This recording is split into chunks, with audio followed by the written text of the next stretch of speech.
Alright, so as you saw in that first shot, what I'm going to be doing a video today on just a couple of the Japanese anime classics that I think anybody who has never seen or watched any anime might actually really enjoy and try to look at first. In that first shot, you just saw the movie poster, which is just a beautiful work of art. And this is the first one is Akira. Now I have this all the way from DVD to where am I? Have the 4K copies here of it. Oh, here we go. We have this is the 4K copy of it, which is I think is probably one of the best ways to watch this movie. This is excellent copy of this is I believe in the 80s. The original Kira came out, I think it's like 87. Inspired from actually certain movies like Blade Runner. There's a lot of that kind of inspiration in this, and this is just, it is actually a beautiful work of art. I love the motorcycle that they show in this. It's just become I think there's actually a design of a real bike that's like this nowadays. Now I'm not going to go deep into any kind of plot or anything like that. This is a well-written story. There is some very intriguing ideas in here that are just playing with some really futuristic ideas, especially for the time when this film came out. But it's just probably one of the best introductions to Japanese anime films. I think that anybody should at least try checking out at least once. And yeah, Akira is just so many beautiful works of art in this entire, I mean, it's a work of art in itself. And it has so many things to say about even like political things in there, and ideas that were very ahead of their time that are even still relevant very much today, even though this is like a film that's like predicting of the future. And I believe this happens in Tokyo, but I'm not certain on that. But Akira, just an absolute classic, and has become even parts of other films like Ready Player One. You see that bike in it.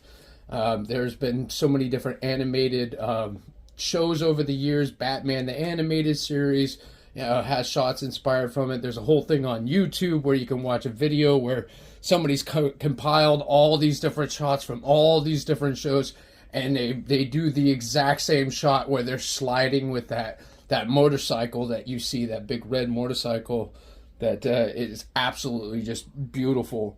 And definitely one, like I said, if you've never seen Japanese anime films before, this is a great introduction one, and probably it definitely hits at the highest on my list of what I would say is some of the best Japanese anime personally.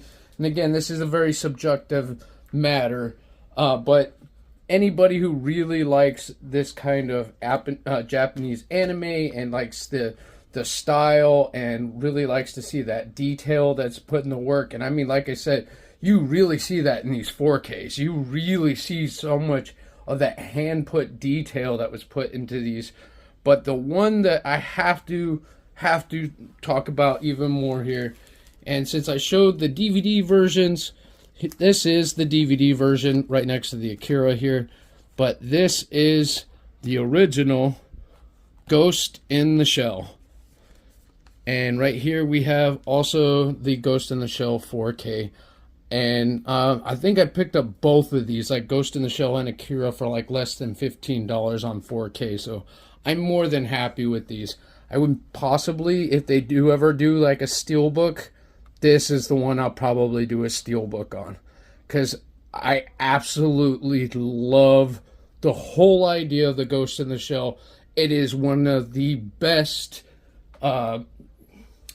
I don't even know how to describe this because it's such a film that it's put in its own genre. It has changed so many different things in film, in video games. It has changed history itself. in ways that we don't even really notice right yet, but we will, like later on.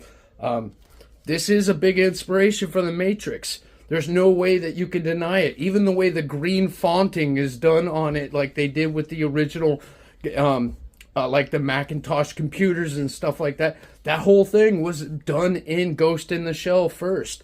And when you really get to see behind the scenes of this one especially, you see how they took shots from, again, I believe this is in Tokyo, that they took pictures of the actual areas and then figure out ways to just make those look more futuristic and to really, bring out the beauty of the areas, but show what could be potential future for those exact same areas. And I mean, if you want to talk about character written, I honestly don't think there's a better representation of a female led protagonist in any sort of story than the Major. She is one of the best female characters ever put to film in any sort of way. She's awesome. She's a leader. She shows exactly what it means to do things, even if you don't know if they're exactly the right things. Sometimes things aren't as crystal clear until you really look at, what's, and that, I mean, this really plays with ideas of spirituality. I mean, even the idea Ghost in the Shell is literally about the spirit that lives within us all as human beings. But this is a future with androids. So, what would that future be like? And we're really seeing more and more of how films like this really have gotten a lot of things right. And I mean, if you can watch it in any way, especially the beginning of this movie, I would never appreciated some of those shots that are in the very beginning of this that were done. I think it was a combination of computers that they were using at the time, and that again was just using like green coloring, but they were trying to really make it look more 3D.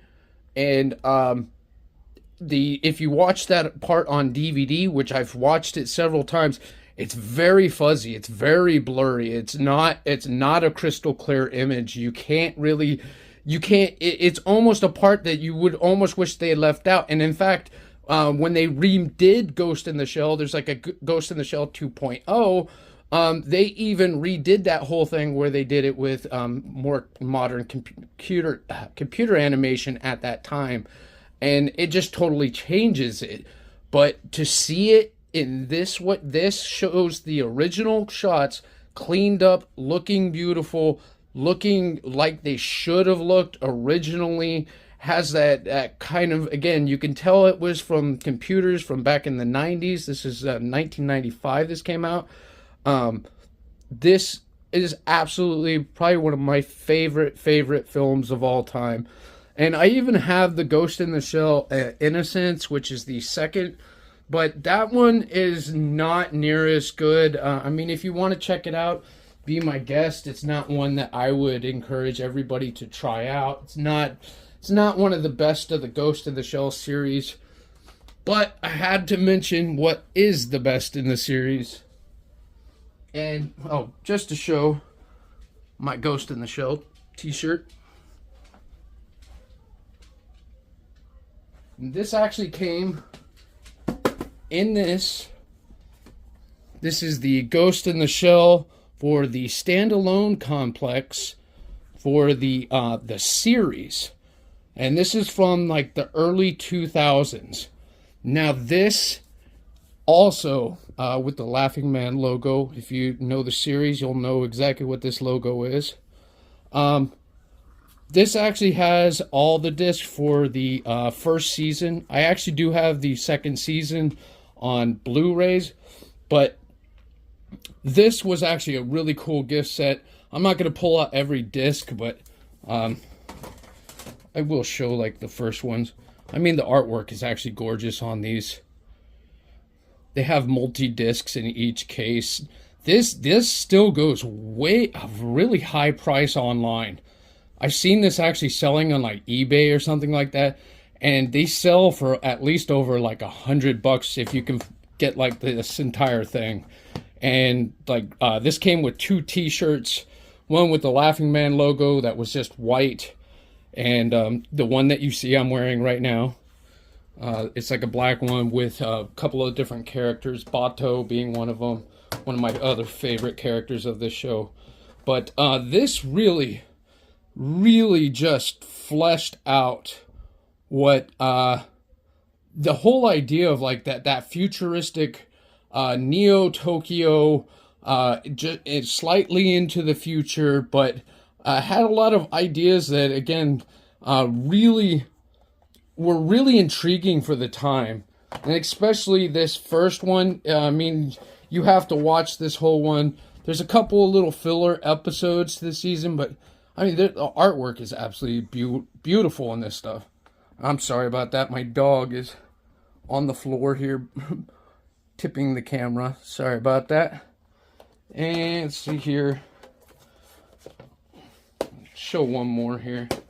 Like I said, I'm not going to pull out every single one of these. There's the Major.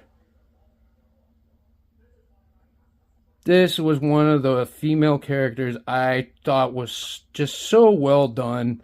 She was actually attractive, but she's not attractive just because she's like just a pretty figure. She does have this attractive figure, but again, it's because she's this strong kind of leader, and she is the leader of this group.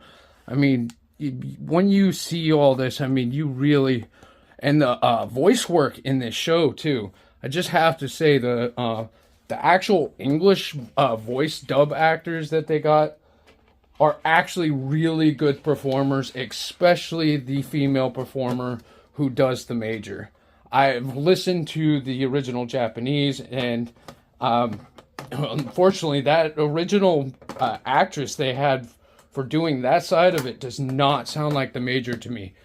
The way that they got the English voice actress, she sounds exactly like what the Major is, and she's not the original actress from the movies. I can't remember who that was or anything, but you hear a little bit of differences in their voices, but just not where it's that noticeable, and you really, like, you just accept, like, again, if you've ever seen, like, you know, Batman, you know, people will be like, well, you know, Tim Burton's ones with Michael Keaton are the only ones that, you know, they'll see Batman as. Or somebody will say that, you know, it's Christian Bale that's the only person that they'll see Batman as. Or even maybe somebody would be out there saying it's Ben Affleck to them. But, you know, or again, there's other people would be, it's Kevin Conroy from the animated series. So, I mean, it's just a kind of thing that still comes down to your personal perspective. But if you can find it, I believe Crunchyroll has this. I don't remember. Well, take 2 there. We had a little bit of a technical issue. And just to show you again, the Ghost in the Shell standalone complex. If you can find it, as I was mentioning, if Altori from here on YouTube ends up seeing this, I've been recommending this for her for a while to check it out, do a review if she'd like. I know that she likes Japanese anime and hasn't quite seen this one yet. So if you can find it, this is an absolute great series, well-written show, absolute work of art on all levels. There's so much to the writing that's so creative and so brilliantly done. And again, I just nothing I can say negative about any of these really. Going from, again, the Ghost in the Shell, the series, we have Ghost in the Shell, the original movie, and again we have Akira, which is probably the one that really kind of started all of this to begin with, and I think that's it's one of the ones that really made me really appreciate Japanese anime and this type of animation. I love a lot of different animation. I've got, well, you can even see right now I have it flipped around. I have plenty of animated shows all right there, from Beavis and Butthead, Futurama, The Simpsons. I have several different seasons there. Even some Disney stuff in there with the Goofy movie and Teen Titans and Courage the Cowardly Dog. So I mean, you can see I appreciate lots of different types of animation. Like I said, Simpsons, Simpsons, Homer's back there again. I have the sealed movie because I have another copy of the movie on my shelf here. That's a Simpsons game that was given to me as a present. Pretty much everything you'll see even up on these shelves are all like presents that were given to me by either family members or friends, including Neo here. So thanks for checking out the video, guys. Just wanted to recommend these couple of really good Japanese anime if you really haven't gotten into Japanese anime. I know that Chase over at AVA Pop Culture is one of those guys that I know because we were talking in one of his live streams not too long ago about the fact that he hasn't really watched anything with Japanese anime. But these are two that I would highly recommend if you're gonna try checking out any, especially Ghost in the Shell. Just such a intriguing, wonderful, inspiring film that I think is going to transcend the test of time to come. It's definitely going to be one of those ones for long periods of time that people will still be talking about, because it just inspired so much from it. Again, from video games to movies all the way to today, they're still doing that to inspire other things that have come after it. And it's funny because it was inspired from things like, movies like Blade Runner was a big one that they said was an inspiration from it. So thanks for checking out the video, guys. Again, have a Merry Christmas. And if you guys liked it, please throw me a like, throw me down a comment. I don't even care what it is. Throw me a comment and we'll discuss anything about movies you guys want to discuss about. Because I don't really get a whole lot of that kind of interaction, and I welcome it. I totally welcome somebody just having questions about movies. If maybe I have something that you see on my shelves here, and I got plenty of movies here. I have the 3D copies to 4K copies. I have plenty of different kind of obscure movies that a lot of people don't know about. A lot of movies that people do know about. And yeah, I mean, movies have always just kind of been kind of my thing. And shows, as you can see, mostly animated stuff.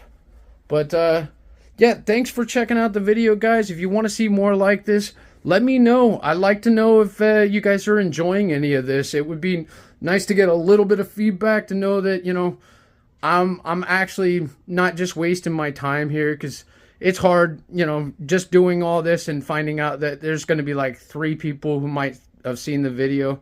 And that's fine. If it is just 3 people, that's perfectly fine. Again, I'm not trying to do this to make anything out of it. I'm a disabled military veteran. The VA pays me. I don't need anything from YouTube other than them to stay off of my constitutional protections that I fought for. Thanks for watching the video, guys. Have a wonderful day.